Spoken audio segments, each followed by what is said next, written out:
Good evening friends, আশা করি আপনারা ভালো আছেন। আমিও ভালো আছি।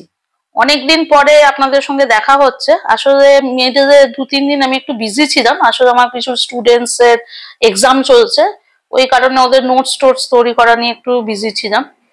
এছাড়াও হচ্ছে আমি একটা ইনফরমেটিভ ভিডিও করার ইচ্ছে আছে, সেটার জন্যও একটু কিছু স্টাডি করছি। বুঝতেই পারছেন, ভিডিও করতে গেলে একটু স্টাডি না করলে তো একটা হঠাৎ করে ভিডিও দিয়ে দেওয়া যায় না, সেটার জন্য। আর একটা হচ্ছে thank you to all my friends যারা কমেন্টস করছে এবং আমাকে জানাচ্ছে যে আমার কোন কোন জায়গাগুলো প্রবলেম হচ্ছে। হ্যাঁ, এর আগের ভিডিওটা আমি পরে ভালো করে দেখেছি যে মিউজিকটা লাউড হয়ে গিয়েছিল এবং তার জন্য আমার ভয়েসটা লো হয়ে গেছে। আমি এটা মাথায় রাখছি, থ্যাংক ইউ। আপনারাও বাকি ফ্রেন্ডসরাও কমেন্টস করে জানাবেন যে কোন কোন জায়গাগুলো আমার ভুল হচ্ছে, তাহলে আমি ওখানে রেকটিফাই করে নেব। আজকে হচ্ছে 22 ফেব্রুয়ারি। আজকে আমার বাবার জন্মদিন, আমি আগেও হয়তো বলেছিলাম আপনাদের। তা আজকের দিনটা আমি একটু স্পেশাল ভাবে মানে কি বলবো, সেলিব্রেট তো বলা যায় না, স্পেশাল ভাবে কাটাই। তা বাবা যেহেতু নেই এখন, আর আগে তো বড় করে মা বাড়িতেই সেলিব্রেশন করতো, কেক টেক কাটা হতো, পিসি কাকারা সব আসতো, খাওয়া দাওয়া হতো। তা এখন তো আর সেসব কিছু হয় না। তা আমি ওই ছোট্ট খাট্ট করে একটা আয়োজন করি বাবার ইয়েতে। আর আমার বাবা এমনিতে খুব ভালো মানুষ ছিলেন। উনি খুব মানুষকে হেল্প করতেন। যারা অনাথ আশ্রমে টাকা দিতেন বা বৃদ্ধাশ্রমে টাকা দিতেন, এরকম বিভিন্ন জায়গা অনেক যারা পড়াশুনো করতে পারছে না, বই কিনতে পারছে না, এরকম বাচ্চাদেরও হেল্প করতেন। তার জন্য উনি কাউকে কিছু বলতেন না, মানে মুখ ফুটে বলতেন না যে আমি এটা করছি, জাস্ট উনি করতেন। এবং সেই থেকে আমিও শিখেছি। যাই হোক, আমিও আজকে একটা ছোটখাটো কিছু ইয়ে করেছি, সেটা আমি আপনাদের পরে দেখাবো।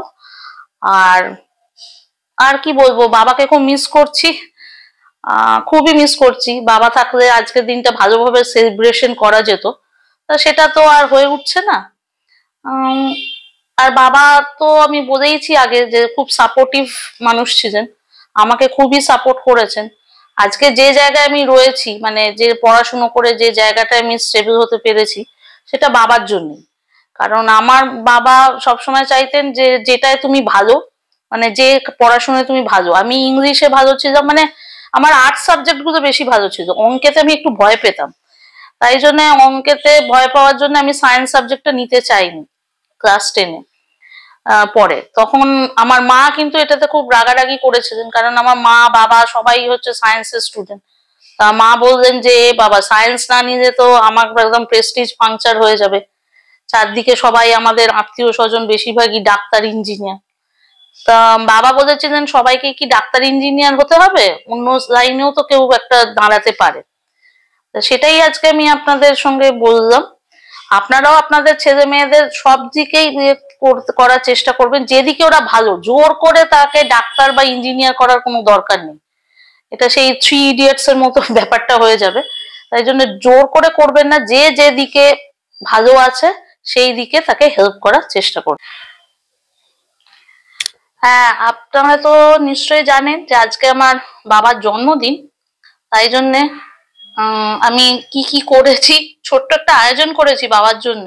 বাবা যেগুলো খেতে ভালোবাসতো, বাবা মোস্টলি নর্মাল, মানে একদম সিম্পল নর্মাল খাবার খেতে ভালোবাসতো, খুব একটা রিচ খাবার খেত না। নর্মালি খেত, কারণ বাবার তো অলরেডি তিনবারের বার বাবা মারা যায়, 3বার স্ট্রোক হয়েছিল। তা প্রথম স্ট্রোকটা হয় অ্যাট দ্য এজ অফ 40। তাই জন্য তখন থেকে ডাক্তার বলেছিল খুব একটা অয়েলি ফুড খাবেন না, তাই জন্য নর্মাল খাবারই খেত। যেগুলো পছন্দ করতো বাবা, চেষ্টা করেছি কিন্তু সবকিছু পাইনি। এটা বাবার ছবিটা।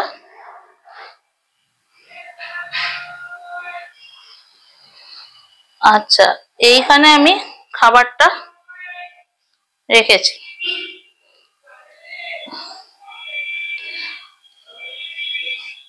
এটা তো ভাত, দেখতেই পাচ্ছেন বাবার প্রেশার ছিল বলে বাবা পাতে নুন নিয়ে খেত না, তাই জন্য নুন দিইনি। আর এটা ডাল আছে, এটা ভেজ ডাল আছে, একদম নর্মাল ভেজ ডাল, এটাও বাবা ভালো লাগতো। এটা তো দেখতে পাচ্ছেন, এইটা একটা করেছি, এটা হচ্ছে কচুর শাক দিয়ে মাছের মাথা দিয়ে। এই এই জিনিসগুলো বাবা খেতে ভালোবাসতো, একটু অন্য রকমের জিনিস। আর এখানে একটা করেছি, এটা বাবা নিজেরই রেসিপি ছিল, বাবা নিজের রেসিপি ছিল মানে নিজেই করতেন এইটা।